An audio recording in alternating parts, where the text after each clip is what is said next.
Yeah, yeah, yeah. Oh, yeah.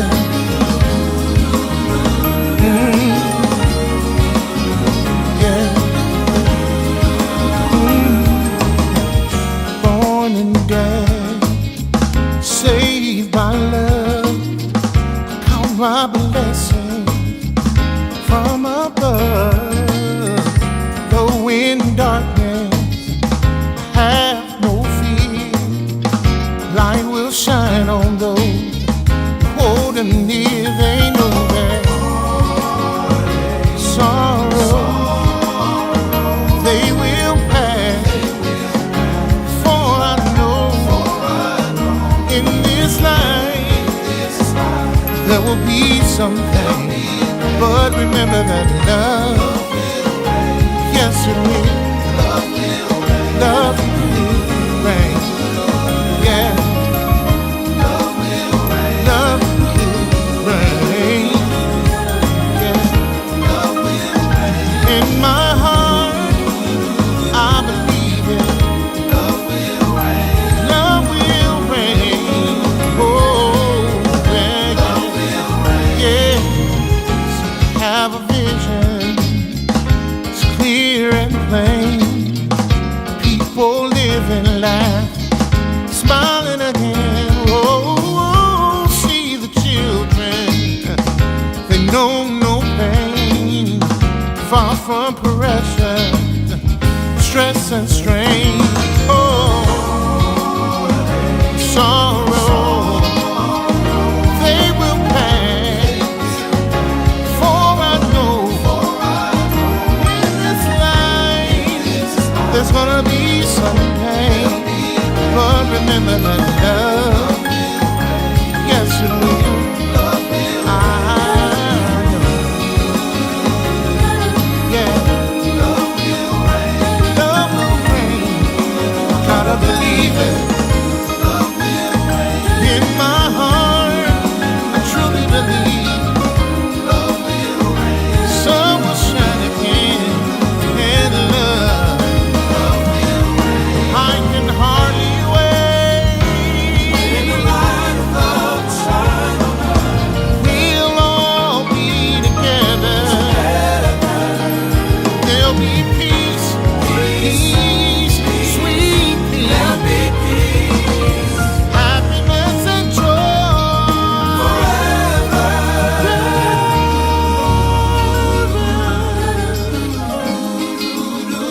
Oh, yeah. One day, someday, hate will be over and love will reign.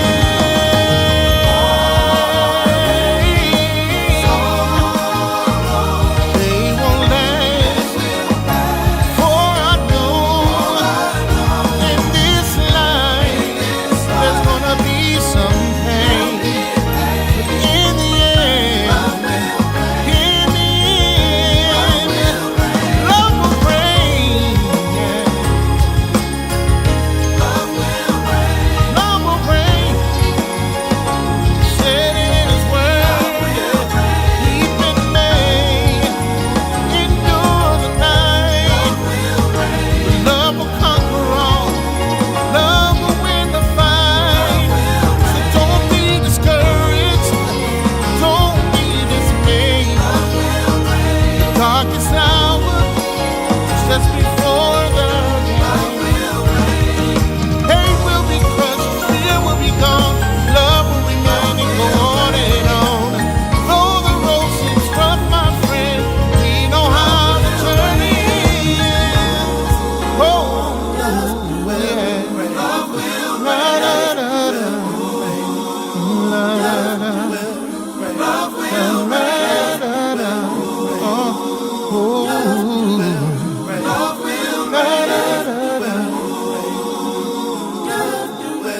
Love Will Reign. I think that's such a powerful song.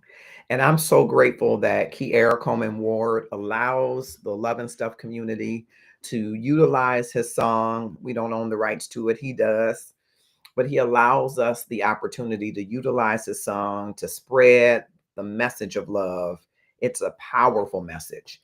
And I hope that if you're not feeling love today, that you can feel the love from me radiating through your screen, through your device, that there's a whole community of love that's waiting for you to join us. I'm Marcus Holmes, the love activist, not the loveologist, not the psychologist. I synthesize messages of love and share them with you in the hopes that it will ignite you, inspire you, spark you, challenge you to up your love game. And if that resonates with you, whether you're on TikTok with Liaison, if you're on Facebook, if you're on Twitch, if you are on YouTube events, if you're on Instagram, I hope that you will take a moment and click share, tag 5 of your closest followers, connections, subscribers, and friends, 5 of the more popular ones to join us in tonight's discussion. And I hope that you will do that right this moment. Well, family, I wasn't even supposed to be here with you like this tonight. My show for tonight had some last minute changes and last minute cancellations, but that's all right. We'll get it back on track. So tonight we're going unfiltered, I'm going to call it raw, some might say. We're going on the fly, much like we used to do many years ago. And maybe that's how love really works. It is unplanned, maybe. It's unpolished, maybe. It's right in the middle or finds itself right in the middle of chaos. Anybody can relate to that kind of love? Happy belated birthday, Scott Bliss, my dear friend. I got to catch up with you and celebrate with you. Click share and tag someone to join us. And I think in our world today, chaos is exactly where we find ourselves. Now, listen, I had done my best not to even touch the topic because I feel sometimes so passionate about things that it's hard to contain that passion. But I have a dear brother, a dear friend, a longtime friend. I'm going to couch it that way. And we are on different sides of an issue or different sides of the table on an issue to the point where I think he's upset enough with me not to speak with me for a few days or more because we are on a different side of this chaos that we've all been seeing in the news, right? Over the last several days, we've seen several weeks, right? Unfortunately, we saw the assassination, and I never saw the video, of Charlie Kirk. We've seen Jimmy Kimmel suspended and then reinstated tonight. I think he's back on tonight. I'm going to try to watch, stay up. White Christian nationalism is on the rise, and some will say there's the perfect brewing of civil war happening. And I still feel in the middle of it all, it's almost as if I could hear Dr. King's voice. And I was born after he was assassinated, so bless his memory. But Dr. Martin Luther King Jr.'s voice still echoing, reminding us that only love can drive out hate. So tonight, I kind of just want to sit a little bit with all of it. Some of the noise, some of the sensationalism, some of the pain, and hopefully some of the possibility. And I want to call us all to this place, to this radical, uncomfortable, uncompromising ethos or ethics of love. You know, September 10th, day before 9/11. I don't think anybody who was alive during that time can forget 9/11. But on September 10th, I think some people thought it was a joke or a staged event when Charlie Kirk was on a stage at Utah Valley, University, and a 22-year-old allegedly named Tyler Robinson allegedly pulled the trigger. That was one bullet to the neck. And the conservative firebrand, who some say handed Trump the young voters, handed Trump new registered young voters, and particularly white and Latino voters, was gone. And after that, I don't know where you were, came a flood of conspiracy theories, anger on many sides, hashtags, finger pointing, celebrating of his death. Everyone had a narrative and they wanted to own it. Everyone wanted to weaponize his death, right? A lot of people, I won't say everyone. He was killed, shot in front of thousands at a university event. And it seemed like the political world exploded with fury, with blame. Every side was looking for some leverage. And some would say in the middle of those stormy days, his widow, Erica Kirk, stood up and said, "I forgive him," referring to Tyler Robinson. Let that sink in for a moment. Maybe there is forgiveness in the age of screaming.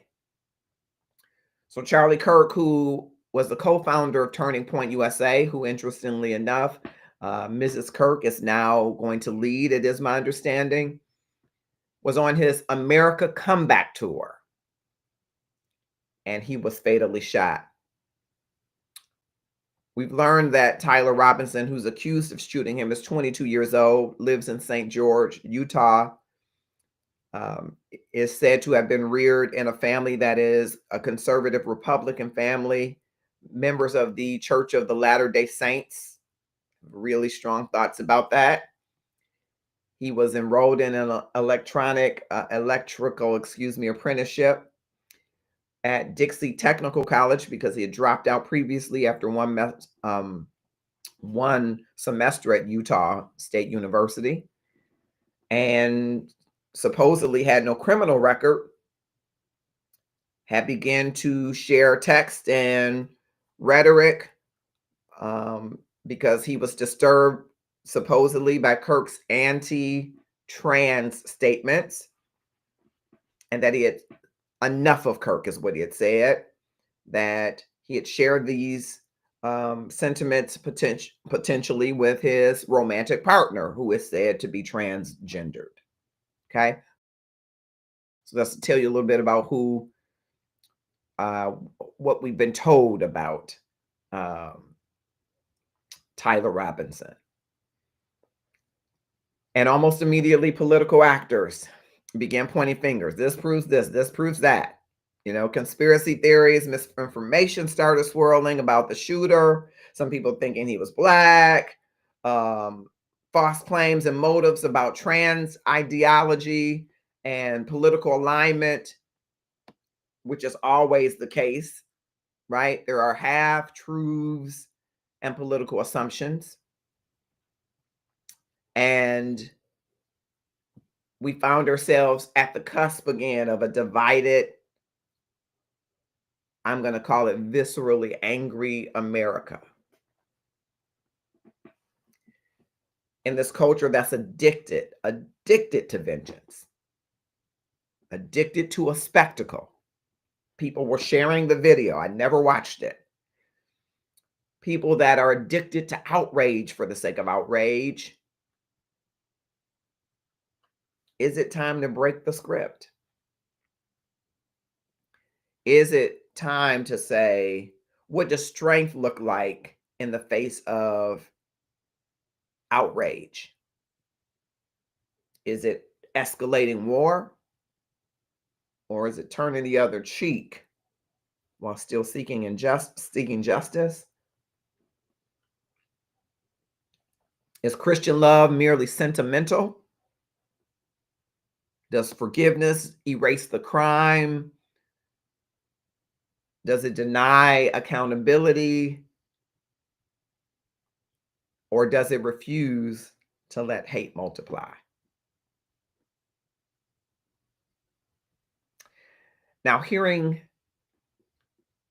Mrs. Kirk forgive or offer forgiveness for Tyler Robinson, for some, felt like a catch in your throat, didn't it? Because many, it doesn't make sense. It doesn't fit into this culture where we are known for clapbacks. We got to clap back for the clapback. It's an age of vengeance. We want justice, fast, fiery, and furious.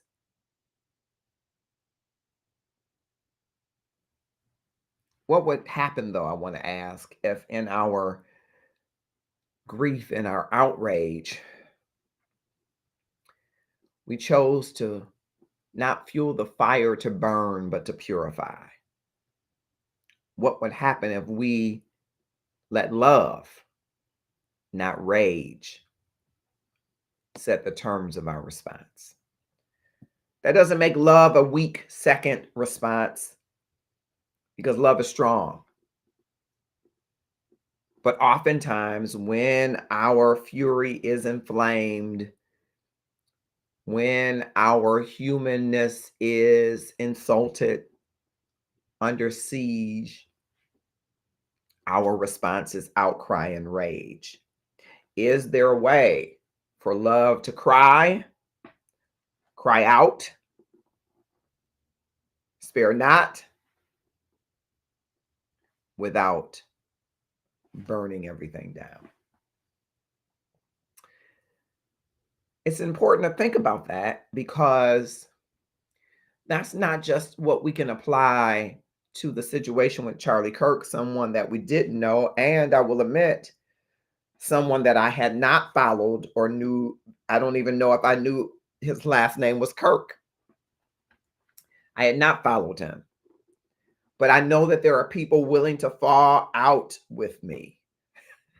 There are people willing to unfriend me, unhand me now, based on being on the opposite sides of different opinions. And you may find yourself, for various reasons, on the opposite side of an opinion of a situation. Will you let love cry out instead of rage? Will you operate out of love? You have choices, but will you choose love? I was talking to a gentleman, and he has been reared in a church structure that I will say is evangelical for the most part. It is a multiracial church organization, jurisdiction, denomination, however you want to say it. And there are Black brothers and sisters, white brothers and sisters, Latino brothers and sisters, Asian brothers and sisters, and probably some of everybody in between and mixed throughout. And he sees the church as one universal church where everybody loves everybody and everybody is for everybody. Peeling back some layers, though, you might find steeped in the structure of that church organization is white supremacy, is a system that exalts those that are of the majority and either does not care for or negates those that are of the minority. Intentionally or unintentionally, there is more than socioeconomic status, which also has some supremacist findings, renderings, derivatives in it. But there is a caste system. There is a difference in the haves and the have-nots, and they happen to have different hues. Upon further investigation, values and issues like abortion and same-sex marriage, things that have been traditionally in the fray of religious conversations, there's a marked and distinct difference in position of those that are of different hues. And when this situation happened with Charlie Kirk, while I do not espouse the taking of life, and even those whose lives have been taken because they have taken lives, or they have denigrated lives, or they have been filled with hate speech and lewd speech and language, I don't condone it. I also don't raise up as martyrs people who have done some of the latter that I've described. I have respect for anyone who has lost a loved one and lost their life. Clearly, I understand loss. While I know it's unique, I've experienced the loss of both parents, three of my four siblings, and many other very close individuals. I'm living a different life without the presence of all of those amazing people. I understand loss and I respect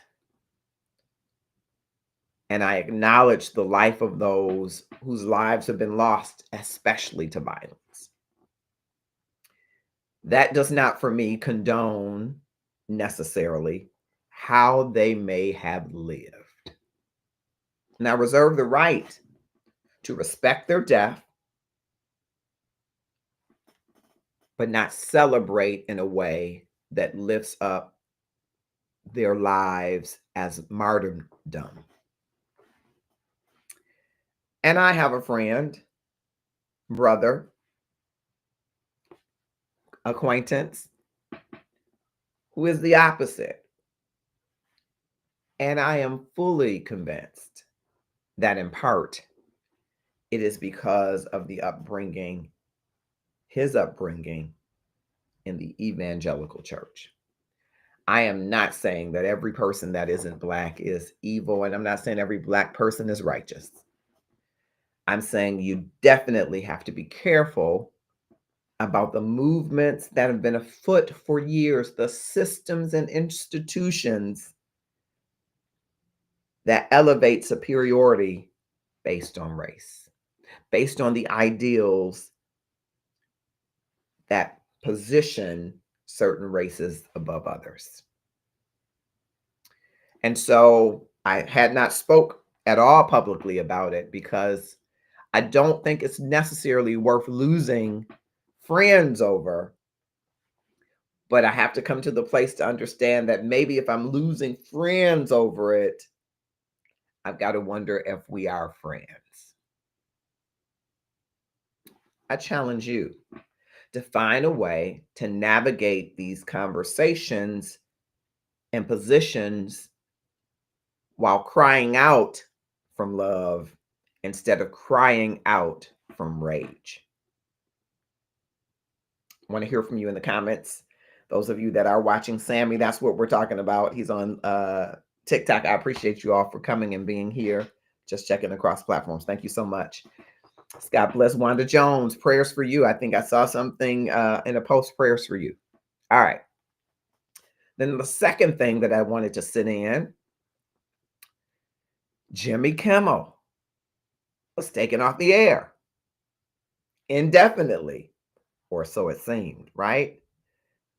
Over comments about Charlie Kirk's death. Then some will say the country and the world start responding. Unions, artists, ordinary people said, no, free speech can't be quietly suspended. And ABC reversed course. And he's coming back on tonight, and I hope to stay up to watch him. So did freedom win? Or do we still lose even when we think we've won? You probably heard the story that Jimmy Kimmel made a monologue criticizing how President Trump and MAGA supporters in general reacted to Charlie Kirk's assassination. And those remarks triggered backlash from conservative media and from the FCC. So what happened? Disney pulled Jimmy Kimmel Live, saying at the time indefinitely. And major affiliate groups followed suit, like Nexstar and Sinclair, who preempted the show. Now, legally, political satire is protected. But this moral, cultural expectation kind of gets tricky. So the pressures from regulatory authorities, who I think should have never been involved, affiliate stations, political anchors, political actors and not always transparent or consistent can really impact if someone can say what they want to say. So after a few long days of growing backlash, right, from public outcry, from entertainment, from unions, from civil liberties group, the show was reinstated. Now, there are still some affiliates who say that they will not air it. They refuse to air it. And so it's not really a full restoration, but it is in a sense, right? So I want to know, did free speech win? Or was this another kind of show? Well, in some sense, right, there's some win to it because he's back on the air.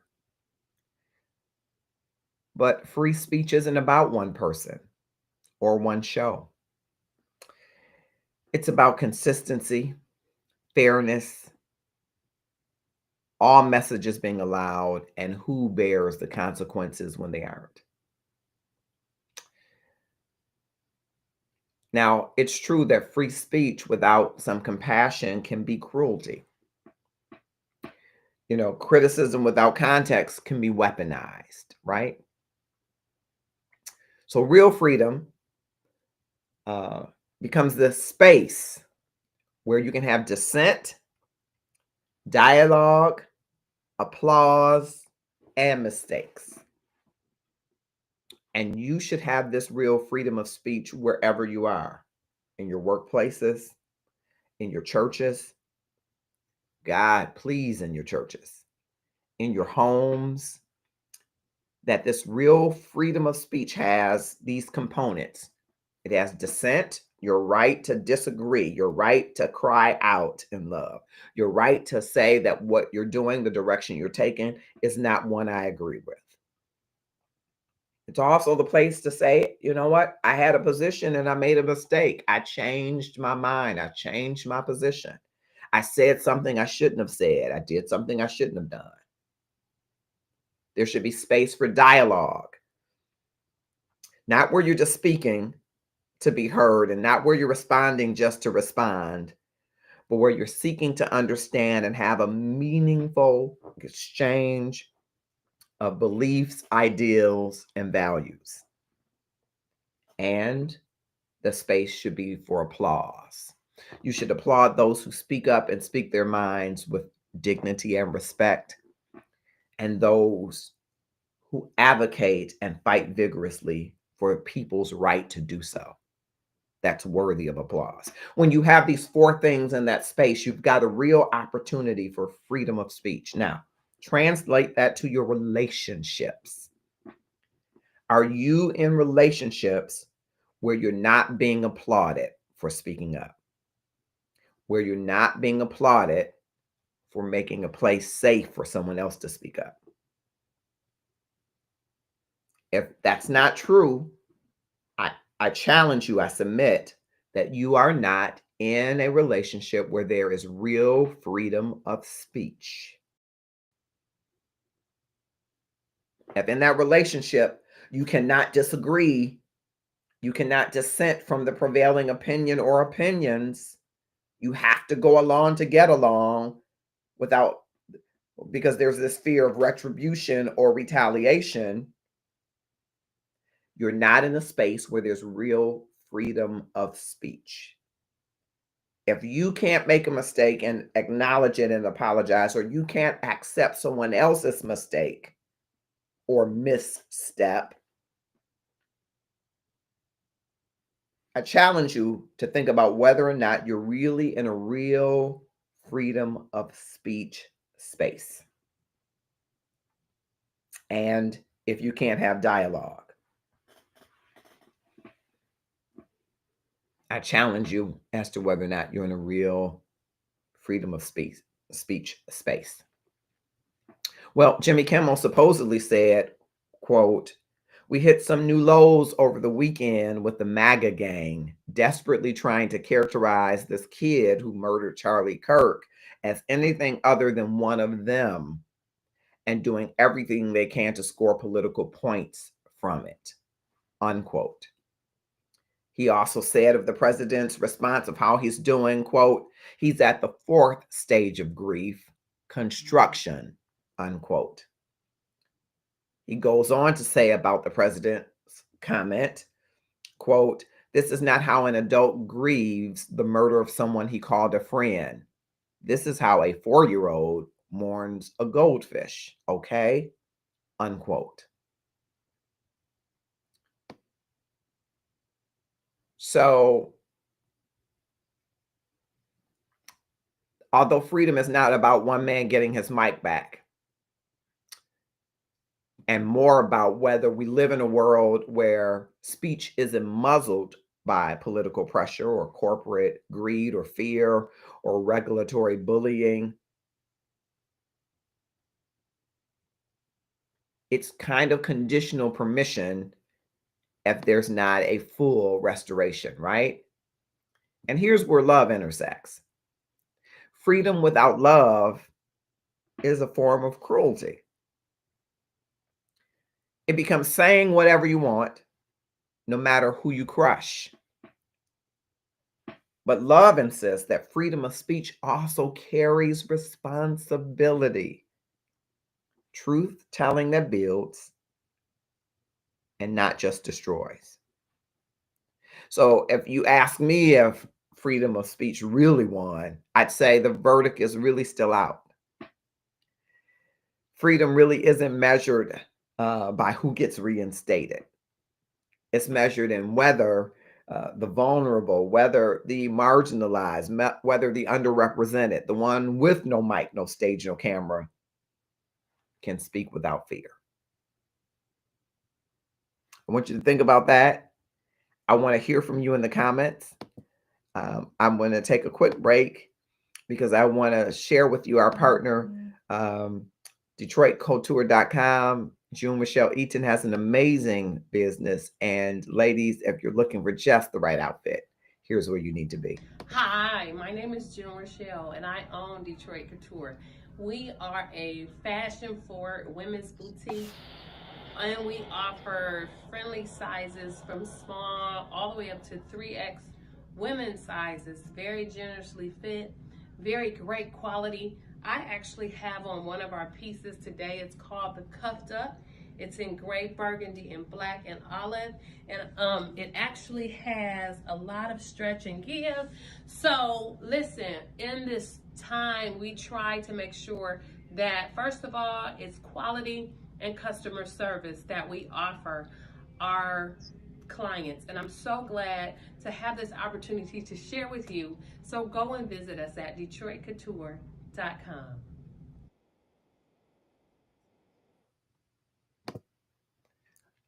That's June Michelle Eaton from DetroitCouture.com. She's been a partner with the Love and Stuff community, and we're so grateful for her partnership. Here's the wonderful thing about June. She is an amazing entrepreneur who loves for women to be fashion forward. So ladies, if you're looking for that special piece for a wedding coming up, for a bar mitzvah, for a pastor's anniversary, for a church event, for a night on the town, go to DetroitCouture.com. June has some couture pieces, avant-garde pieces just for you, one of a kind. And you don't want to miss the opportunity to look amazing when you step out of the door. Thanks to June and her team over there at DetroitCouture.com. They can't wait to help you on your journey to your fashion forward.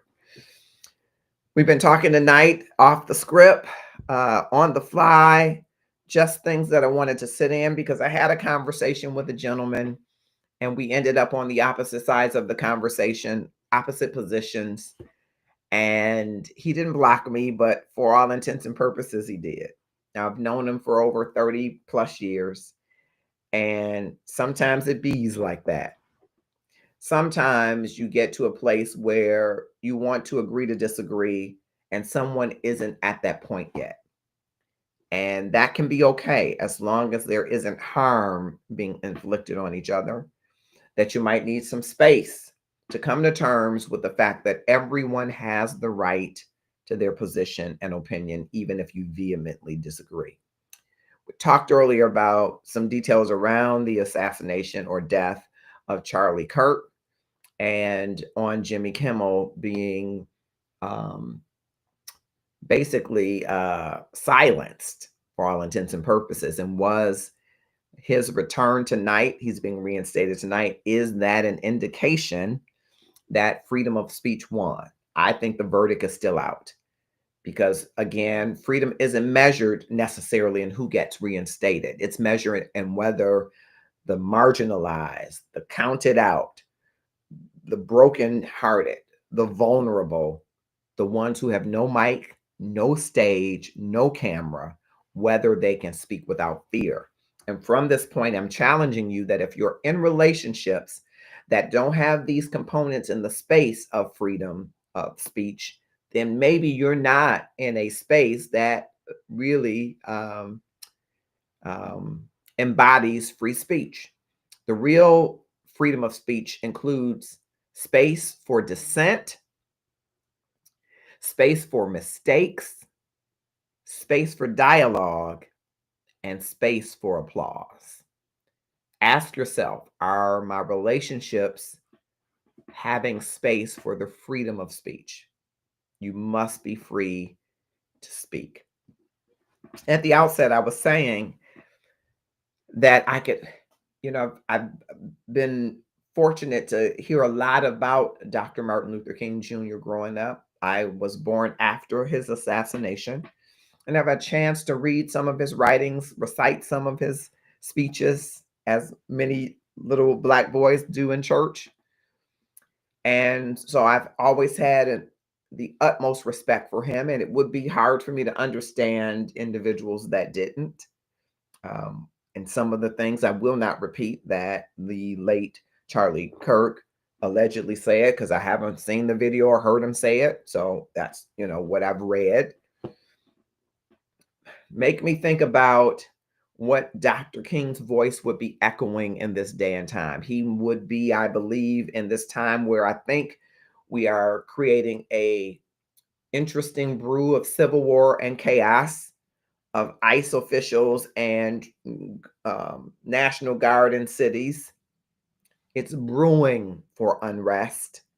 I think he would be the counter voice. He would be love's agent vocally to speak nonviolent and truth amid modern outrage. So it is, yes, use your voice, but use it in love. You don't have to use it in rage. You don't have to get your gun. I know people saying, get your guns, get ready. Well, that's a choice.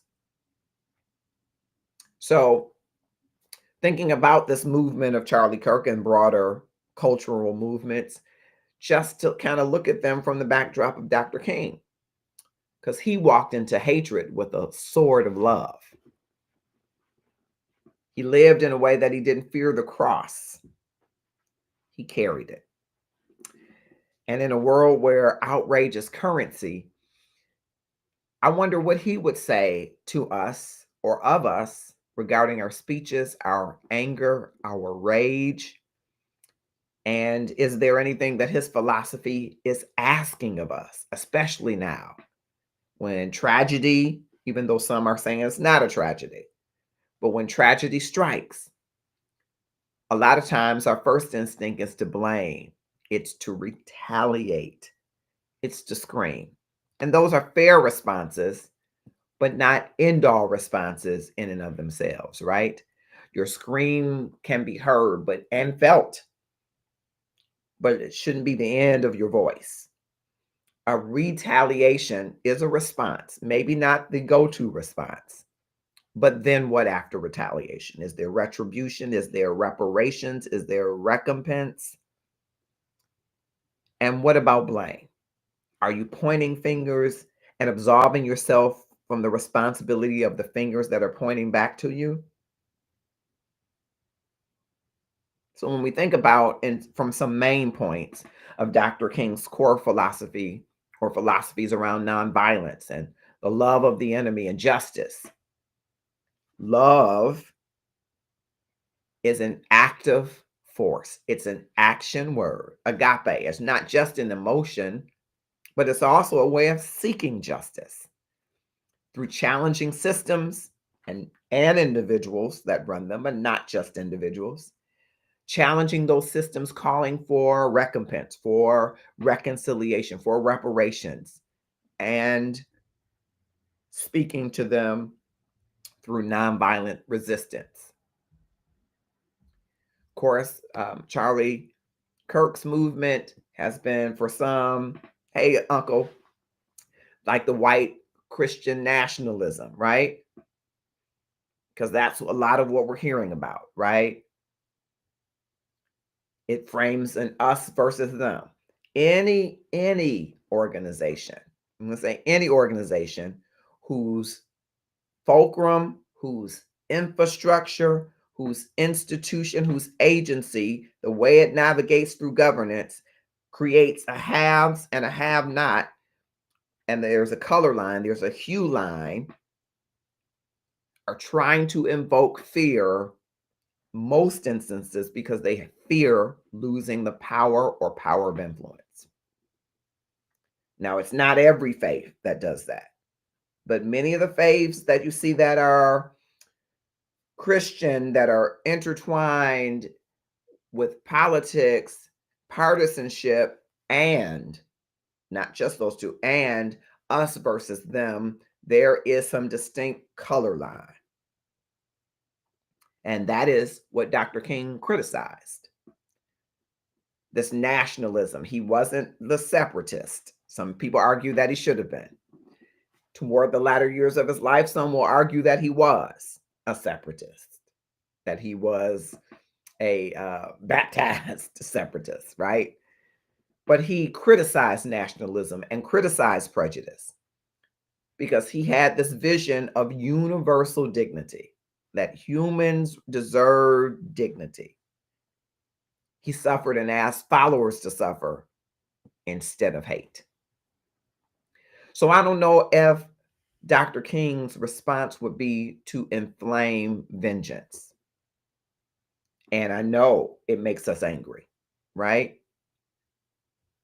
I think his response would be for us to seek truth, to seek justice, to seek reconciliation, even amid grieving. Okay? Even amid love and loss.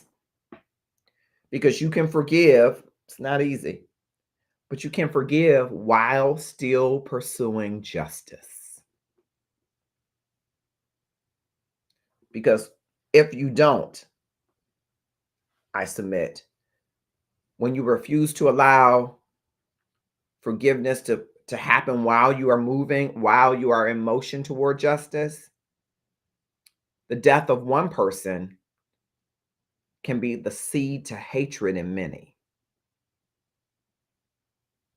And all of the stirring that you are feeling and sensing is really someone trying to use the death of one to plant a seed of hatred in many.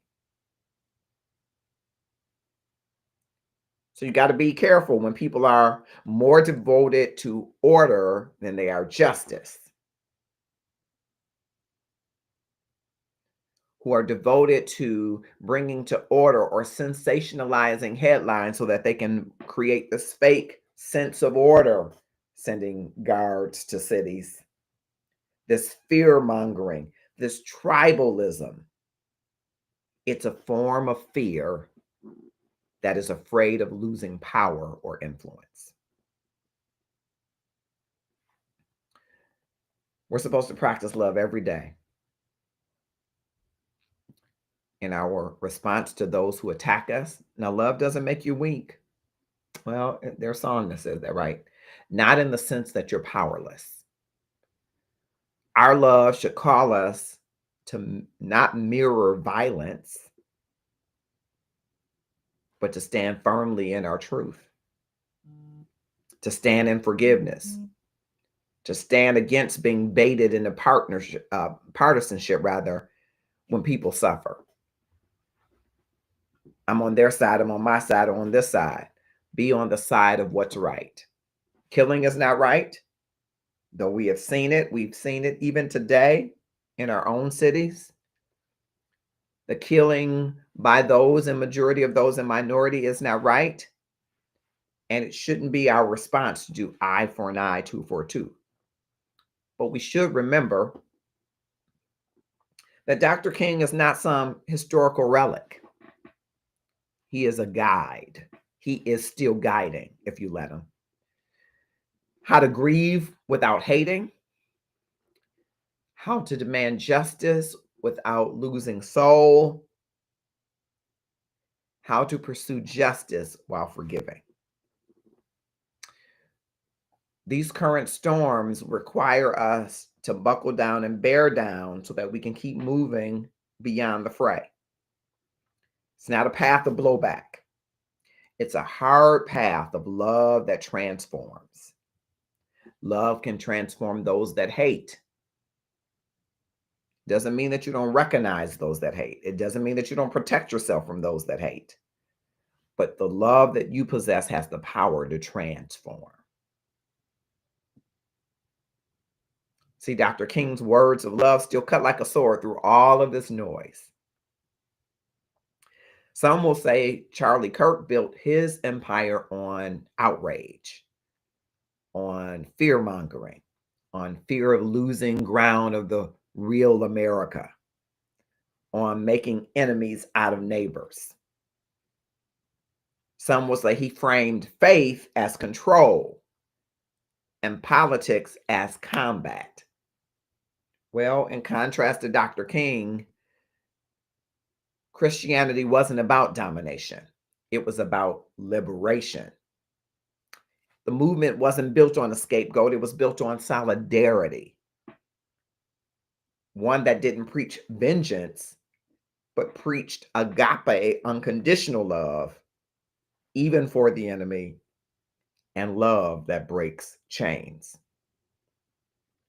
And Dr. King knew something that maybe Charlie Kirk didn't know, that the truest test of faith is not how loudly you can denounce something or someone, but how deeply you can love those that despise you and despitefully use you and persecute you. When faced with dogs and hoses and jails, plural, assassination attempts, and assassination, Dr. King kept choosing nonviolence. And I don't think he chose it because it was safe. I think he chose it because it was transformative.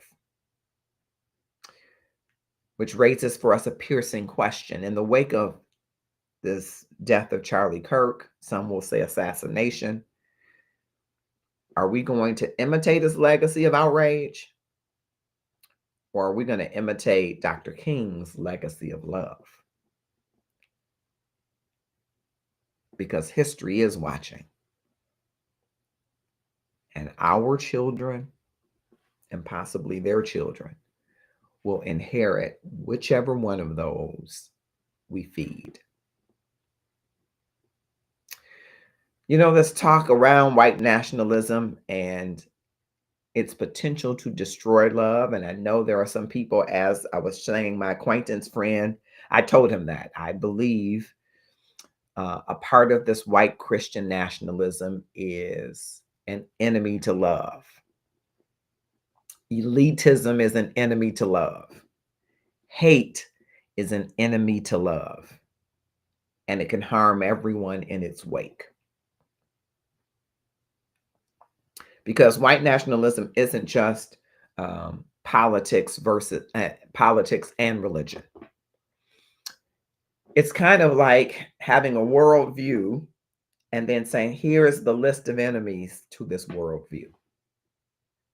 It's steeped in this sense of entitlement that I'm better than you, I have higher rights than you, I have more privilege than you, and God said so. It's a belief that power is the prize. Not the high calling of God through Christ Jesus. Power is the prize. And that's dangerous.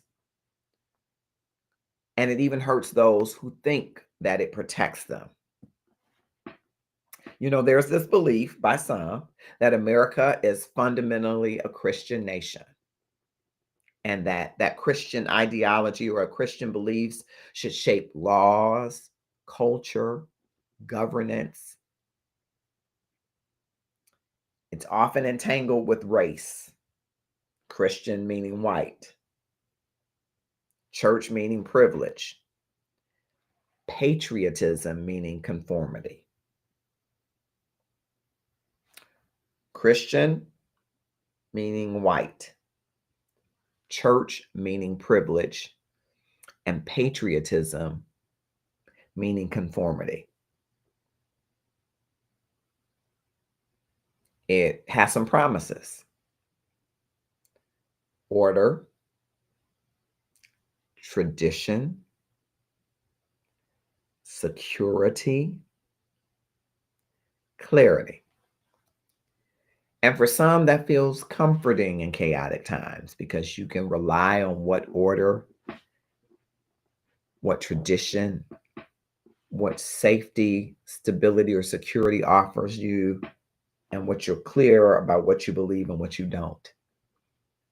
So, in times of tumult, in times of transition, in times of chaos, people who are of this worldview where there is a privilege to them might seek solace, seek comfort in these kind of times in places, establishments, institutions that promise them order, tradition, things as they've always been or as they're supposed to be, security, no one's going to break into our tribe, and clarity, we believe this and not that. Versus what is the reality? Because when you do that, aren't there exclusions? Don't you exclude immigrants? Don't you exclude non-Christians, the ones you're supposed to win? Don't you exclude the LGBTQIA plus community? Don't you exclude minority Christians? Isn't it hostility toward any of those groups that dissent from your clarity of what you believe, what is right and isn't, your traditions, your order, your hierarchical order, your patriarchal order, the security that you're supposed to provide to your tribe? And it's often hidden behind religious liberty.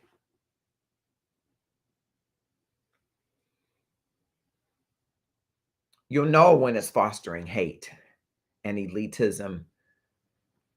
It's fostering hate when identity becomes a measure of worth. When others of a different race, different religion, different sexual orientation, different political beliefs or aspirations, when they are defined as threats, when words are normalized that dehumanize, humiliate, deride, when political violence becomes understandable. You have to do this. You have to get them. You have to get them under control. You have to put them in their place. Okay? That's where hate is fostered in this Christian nationalism agenda. Elitism is fostered when there's a strong in group and a strong out group dynamic. Those inside the Christian white are walking in the light, and they are seen as superior spiritually, morally, culturally, and politically. And everybody else in the out group are disposable, expendable, or they never belong. They don't belong.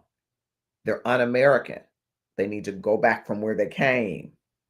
They're destroying us. There are consequences to that hate and elitism. Definitely consequences for both groups and for individual souls, which is probably the biggest misgiving I have with this thinking. Souls are what we were saved to win. Yet our hate and elitism polarizes those souls, perpetuates political violence on those souls, erodes democratic norms and processes, and abuses, denigrates, suppresses anyone who dissents. Those are consequences in a society for individual souls. I'm talking about this worldview from Christian nationalism because the misgiving to me is that this Christian nationalism was supposed to be Christians built to win souls, to be disciples of Christ. It's a damage to the faith because religion becomes weaponized. It's almost like Christianity becomes this athletic political identity, this super status, not one of servanthood, humility, or compassion. And it's dangerous for those inside the movement because they build up pride to compensate for the fear and defensiveness, which leads to a loss of empathy, a loss of caring for others. So a counter vision then of the Christian nationalism is a love that doesn't demand uniformity, but rather demands and seeks unity, appreciating the differences without erasing them, seeking to create that space that I talked about earlier where dissent is welcome, where dialogue is welcome, where mistakes are welcome. Faith that humbly acknowledges sin of us and others and still calls to repentance and reconciliation. And it also, this love is a counter vision of this love looks like when people work together to deconstruct this us versus them so that we can build truly a beloved community, as Dr. King talked about. White Christian nationalism, in some ways synonymous with evangelicalism, I'll call it that. What it sells is identity. It sells fear. It sells power. And love's response is to trade identity for belonging, for community. Trade fear for courage. Trade power for service. So of Christian faith, and I am a man of Christian faith, not a perfect man of Christian faith, but a man of Christian faith.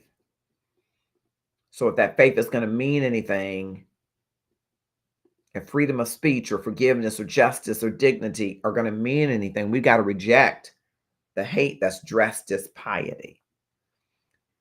And we got to embrace love dressed in truth. That is the way forward.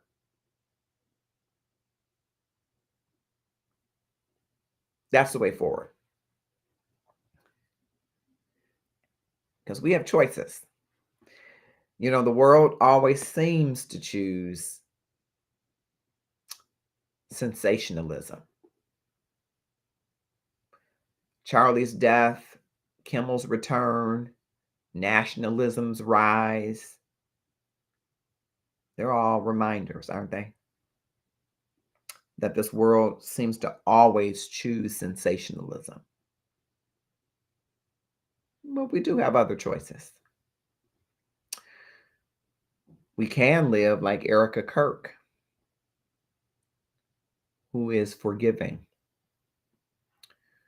We can speak like Jimmy Kimmel, with courage. We can lead like Dr. King with love.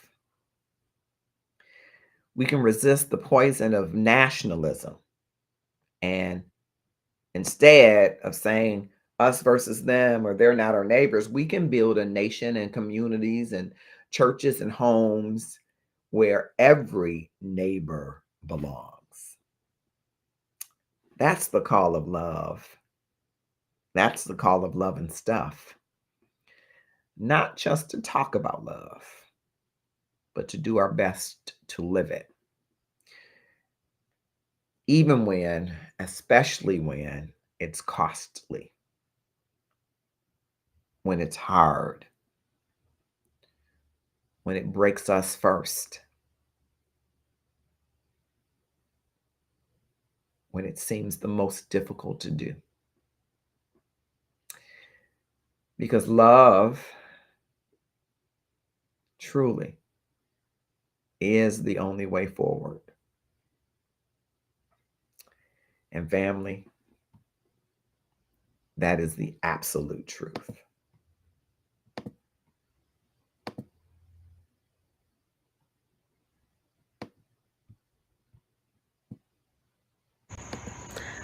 Marcus, I want to congratulate you on Love and Stuff. I really want you to know that staying grateful and understanding the power of what it is to be operating out of a space of abundance and gratitude is the most important part of every journey of every day. So Marcus June, congratulations on this book. It's on Amazon now. That makes me so proud of you and your family and me and my family, and every single person around us gets it. So good on you for bringing it into the hands and the laps and the Kindles of all the people. Okay, so we're going to check it out. Can't wait to learn more.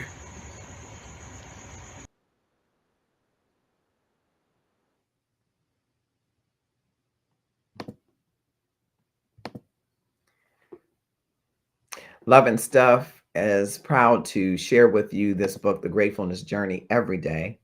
What are you doing in the next 30 days to transform your life? All about the transformative power of gratefulness.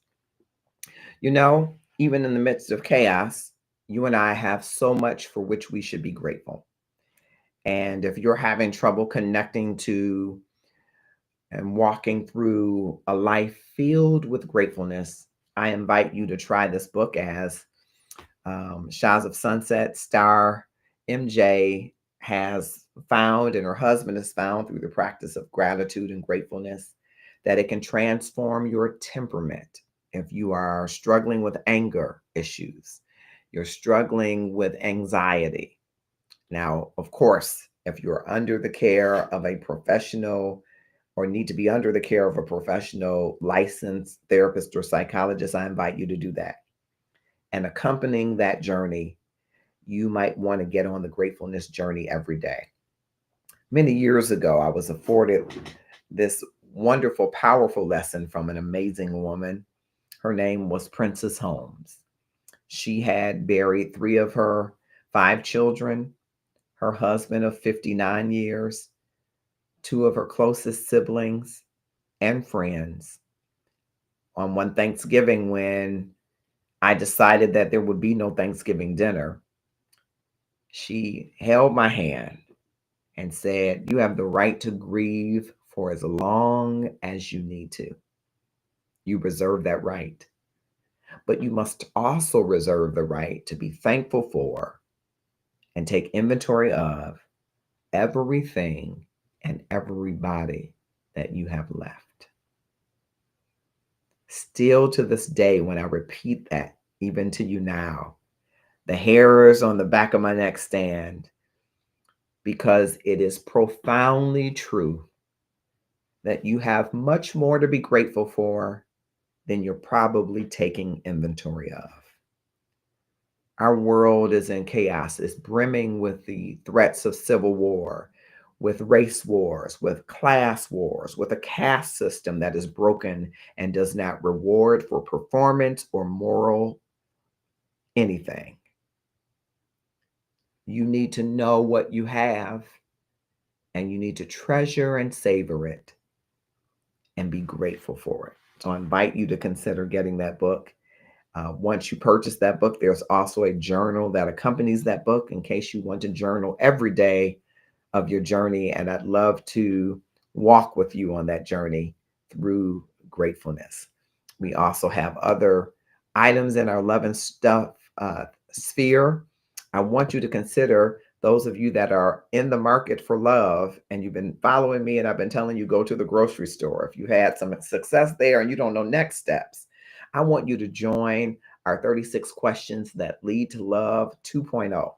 We're going to have a second round of this experiment where people who are pretty much strangers will get in Zoom rooms. Maybe some will do it in person, and they will go through these 36 questions that lead to love and share their results with us. If you're looking for love, I want you to try this experiment that was first done by 2 college students who ended up getting married, and they went back and synthesized all the questions that they asked each other leading to the building of that relationship.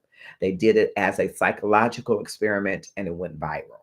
I want you to try this experiment, so you can scan that link, give us your information, and we'll be in touch on how you can participate in 36 questions that lead to love 2.0. All right, so scan that right now. We also have Love and Stuff gear. My Love is Front and Center sweatshirt as we're going into the fall. The Sports Talk hoodie from Kamau and Felix, our popular sports talk show, is explosive, and you don't want to miss them. Saturdays at 11 a.m. Eastern Standard Time, 10 a.m. Central Standard Time, and go there and tell Felix I said go Lions. We have so many other products. We'll just show you a few more before we go. We also have another book called All Shades of Girl. It is written loosely on the life and times of one of our Love and Stuff members, our day one Gratefulness Journey everyday member, Sonia Cherise, who experienced colorism as a young girl. So I decided to write about her story loosely. And this book is also a coloring book. So if you have little girls of every hue, we want them to all know that God colored them beautifully. And so the title of the book is All Shades of Girl. It's available in our Shopify store, and you can get it now. There's also Color Me Beautiful t-shirts, power t-shirts, sweatshirts. I think I missed that sweatshirt coming up. And the youth competition shirt for those young girls who might be working out or in competitive sports. Of course, we have our Gratefulness Journey Everyday t-shirt that comes in multiple colors and also comes with the sweatshirt and hoodie. Our Love Over Racism tee that comes in multiple colors. Our Love is Front and Center tee that also comes in multiple colors.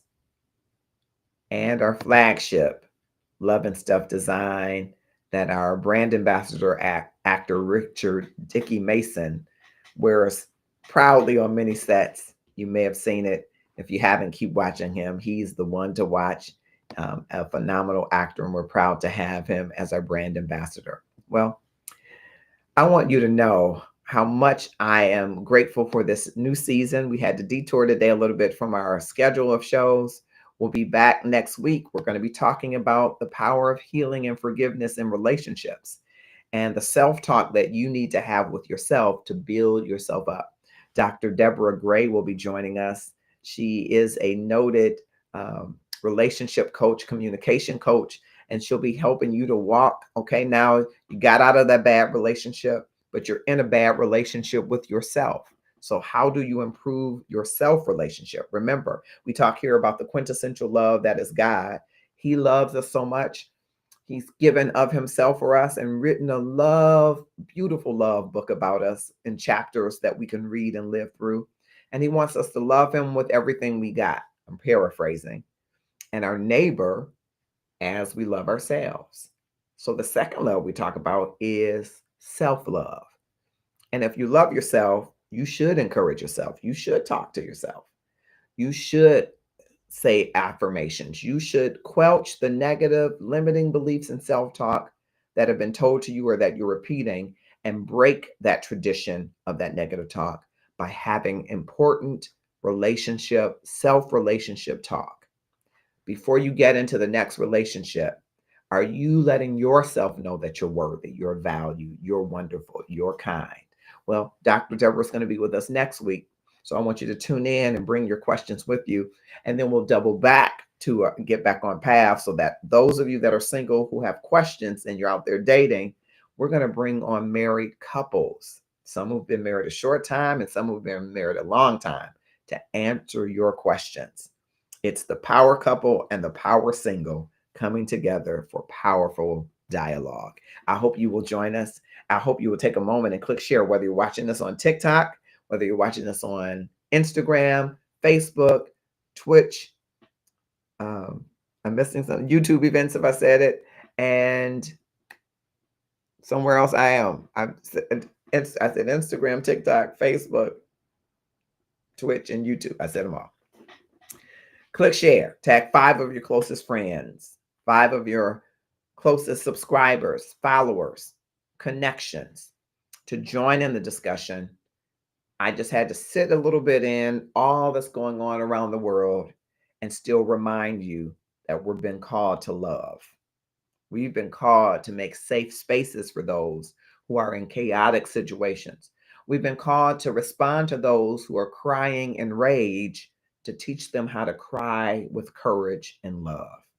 I hope you'll join me on that mission. And if it resonates with you, go to the top of any of the pages where you are and click follow for more content like this and get involved in the conversation to move love to its next level in your life, in the lives of those around you, in the lives of your community, so we can change the world one love at a time.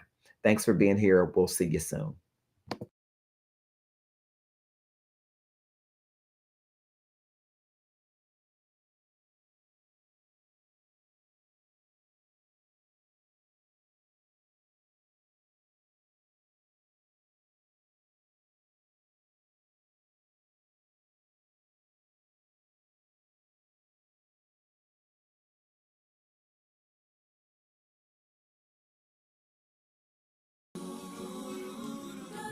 Yeah, yeah, yeah. Oh, yeah. Mm, yeah. Born and dead, saved by love, count my blessing from above. Though in darkness, have no fear. Light will shine on those holding near. They know that sorrow they will pass. For I know in this life there will be something. But remember that love, yes it will. Love will reign. Yeah, love will reign. Yeah. In my heart, I believe it. Love will reign. Oh, yeah, yeah. Have a vision, it's clear and plain. People living life, smiling again. Oh, see the children, they know no pain. Far from pressure, stress and strain. Oh, sorrow, they will pass. For I know in this life there's gonna be some pain. But remember that love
someday